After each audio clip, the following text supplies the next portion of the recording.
za le som tum le prop slai thi sung boy jisu thi achok mi chu tini kha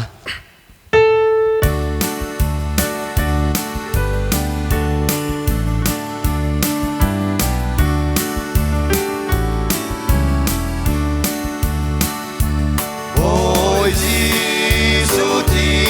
achok mi chu ei ma cha sung bi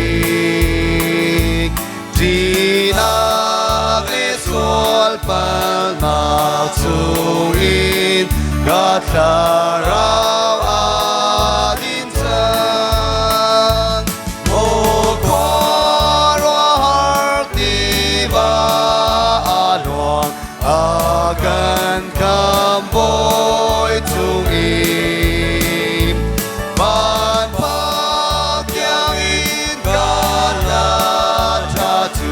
Kisung Kret Mi An xuân nắc lê bát nào điên kết cả ngày thiam chân na lại an ni cha ca pha tin ya pa thiên ni a ti o ko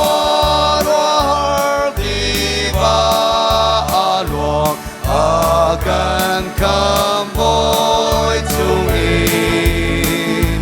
ban pakyangin galatatu kisung kret mi asin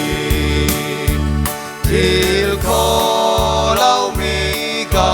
fuanaki akat kilang lai lau Sung thi a chuak mi thong im ngây thiam na ca mu chan mo kho har đi ba luang a kan cam boy chung im ban phak yang in ga na tu Isung kret mi asi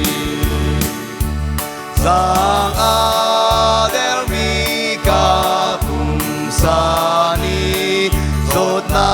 ka tong man se thi thi